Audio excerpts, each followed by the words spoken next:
বাবা মায়ের কাছে কোনো আবদার করলে তারা সেটা যথাসাধ্য চেষ্টা করে পূরণ করতে। তো আমার ক্ষেত্রেও তা ব্যতিক্রম নয়। তো কিছুদিন আগে আমি আমার বরকে বলছিলাম যে টক আম খাবো, কিন্তু বাজারে গিয়ে টক আম না পাওয়ার কারণে সে আর কি মিষ্টি আম নিয়ে আসে। তো যাই হোক, যেটা ছিল সেটাই আর কি খাইছি, মজাও লাগছিল, বেশি একটা মজাও না আবার। তো ও আর কি ঢাকা চলে যাওয়ার পর এখন বাবা মা আসবে আর কি আমার সাথে থাকার জন্য। তো আসার সময় গ্রাম থেকে মাকে বলি যে কিছু টক আম নিয়ে আসতে। তো হচ্ছে গ্রামের বাড়িতে সচরাচর দেখা যায় যে এ সময় আম পাওয়া যায়, কিন্তু পরে বাবা কথাটা শুনে আর কি মা আর কি বলছিল যে এরকম আমি আম খাইতে চাইছি।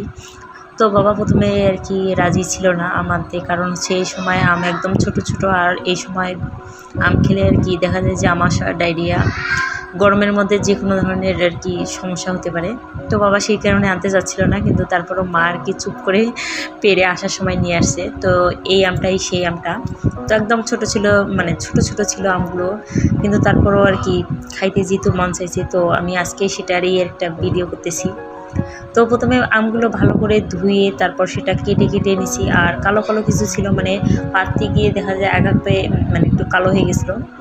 তো যাই হোক, ভালো করে ধুয়ে এখন এই তো আমি এটার মধ্যে, এটা আমাদের উত্তরাঞ্চলে বলে হচ্ছে হামুগাইন তো শব্দটা হাসির। তো যাই হোক, হামুগাইনে প্রথমে চেষ্টা করলাম, তো দেখলাম যে থ্যাতলানোটা বেশি ভালো হচ্ছিল না। পরে আর কি আমি শিলনোড়ায় বেটে নেই বলতে একটু থ্যাতলাই নেই। তারপর হচ্ছে এখানে আমি সব উপকরণ নিয়ে নিই, চিনি একটু, তারপর লবণ, তারপর শুটমরিচ। আমাদের এদিকে এটাকে শুটমরিচ বলে, আবার ভালোবাসায় এটাকে বলে হচ্ছে কি বলে, আর লং মরিচ না, এটাকে বলে আর কি ঝাল, আরে যাই না, এই মুহূর্তে আর কি নামটা মনে আসতেছে না।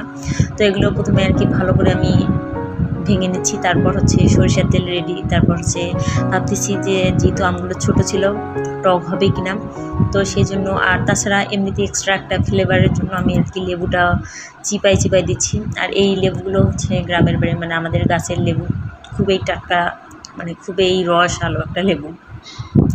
তারপর এই তো এখন আর কি সরিষার তেল দেবো, দিয়ে তারপর হচ্ছে মাখাই নিয়ে তারপর হচ্ছে খাবো। তো কথাগুলো বলতেই আমার মানে জিভের মধ্যে জল চলে আসতেছে, কারণ হচ্ছে যখন মানে এটা আমি ভিডিওটা এক সময় করছি আর ভয়েসটা আর এক সময় রেকর্ড করছিলাম। তো যার কারণে আর কি মানে এত কি বলবো, জাস্ট একটা লোভনীয় একটা খাবার, মানে যারা খাইছে শুধু তারাই জানে। তো এখানে আমি ছিলাম, ছেলে ছিল, মা ছিল, তারপর ভাতিজি ছিল, তো সবাই খেলাম।